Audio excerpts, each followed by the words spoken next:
హైదరాబాద్లో అర్ధరాత్రి మీటింగ్స్, పవన్ కళ్యాణ్ ఇంటికి చంద్రబాబు. ఇద్దరు 2 గంటలు సుదీర్ఘంగా చర్చలు. సంక్రాంతి పండగలోపు అభ్యర్థుల ఫైనల్ అంటూ లీగ్స్. ఇవన్నీ సరే, అసలు జనసేన పార్టీకి చంద్రబాబు ఎన్ని అసెంబ్లీ సీట్లు ఇస్తున్నారు, ఎన్ని ఎంపీ సీట్లు ఇస్తున్నారు అనేది ఇప్పుడు ఆసక్తిని రేపుతోంది. అత్యంత విశ్వసనీయమైన సమాచారం ప్రకారం చంద్రబాబు ఇచ్చిన లిస్ట్ ఇలా ఉందట. టీడీపీ జనసేన పొత్తు ఉంటుంది, బీజేపీ వస్తే వస్తుంది, లేకపోతే ఇద్దరం కలిసి వెళ్తాం. జనసేన పార్టీకి 15 అసెంబ్లీ సీట్లు, 1 ఎంపీ సీటు ఇవ్వటానికి సిద్ధమయ్యారు చంద్రబాబు. ఇదే విషయాన్ని వివరాలతో సహా ప్రకటించారట. ఇంతకు మించి ఎక్కువ సీట్లు పవన్ కళ్యాణ్కు ఇస్తే పార్టీ ఓటమి ఖాయమని పవన్ కళ్యాణ్కు వివరించారట. ఈ విషయంలో పవన్ కళ్యాణ్ కొంచెం అసంతృప్తిగా ఉన్నారట. కనీసం 24 అసెంబ్లీ, 2 ఎంపీ సీట్లు డిమాండ్ చేస్తున్నారట.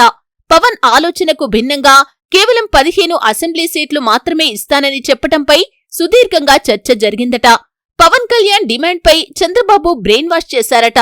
జనసేనకు ఇచ్చే 15 సీట్లలోనూ అభ్యర్థుల ఎంపిక అనేది చాలా కీలకమని, పార్టీ నుంచి పోటీ చేసి గెలిచి ఆ 15 మంది ఉన్నారా, వాళ్లను కూడా టీడీపీ నుంచే సర్దుబాటు చేయాలి కదా.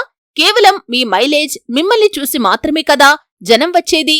ఇంతకంటే ఎక్కువ సీట్లు ఇస్తే జగన్ మళ్లీ గెలుస్తాడు. మన లక్ష్యమేంటి? జగన్ను ఓడించటం. దానికోసం త్యాగాలు చేయాల్సి ఉంటుంది. మీరు అడిగినట్లు 24 సీట్లు ఇస్తే టీడీపీ అభ్యర్థులకు ఇబ్బంది వస్తుంది. జనసేన అభ్యర్థులు బలంగా లేరు కాబట్టి టీడీపీ అభ్యర్థులు ఓడించినా ఓడిస్తారు. దీనివల్ల జగన్కు లాభం జరుగుతుంది. మీ లక్ష్యం జగన్ను ఓడించటం కదా. సీట్ల విషయంలో కొంచెం తగ్గాలి. 15 సీట్లు ఖాయం, 1 ఎంపీ సీటు కూడా ఇస్తాను.